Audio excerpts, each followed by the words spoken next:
নমস্কার সবাইকে। বাঙালি রান্নাঘরে তোমাদের সবাইকেই স্বাগত।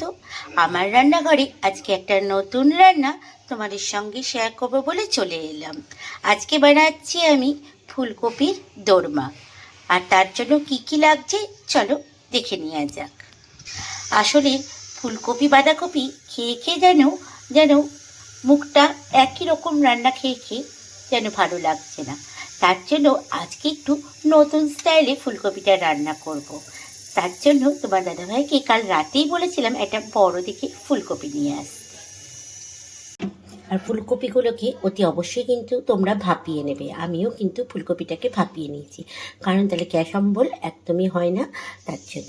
তো প্রথমে ফুলকপিগুলোকে কড়াইয়ে তেল চাপিয়ে দিয়েছি, আর ফুলকপিগুলোকে একটু লাল লাল করে ভেজে নেব।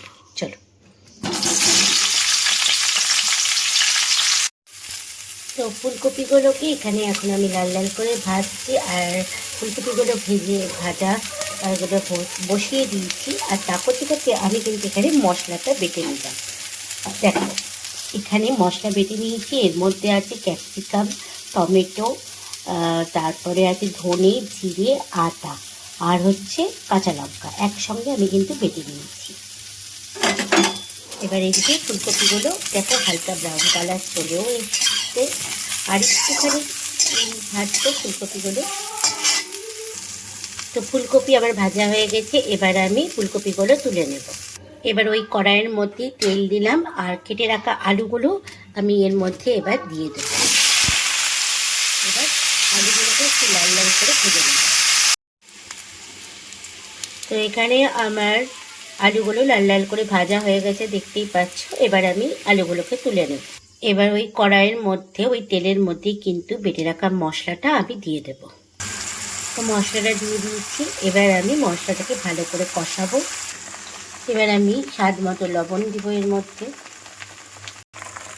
দিলাম হলুদ 1 চামচ মতো, আর দিলাম লাল কাশ্মীরি লঙ্কার গুঁড়ো 1 চামচ।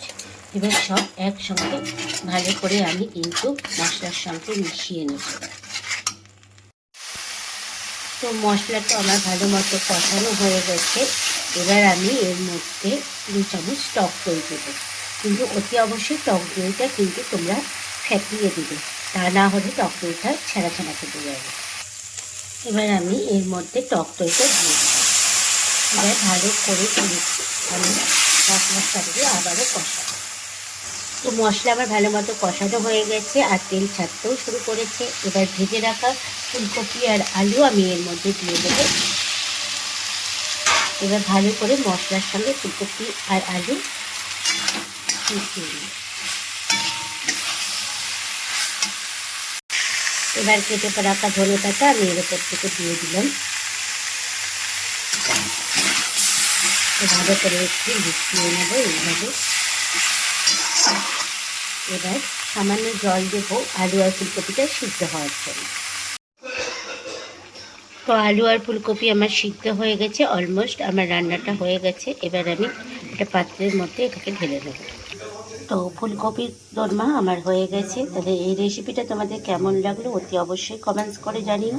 ভালো লাগলে একটা লাইক করো। দেখা হচ্ছে আবারও একটা নেক্সট ভিডিওতে তোমাদের সঙ্গে। সবাই ভালো থাকবে, সুস্থ থাকবে।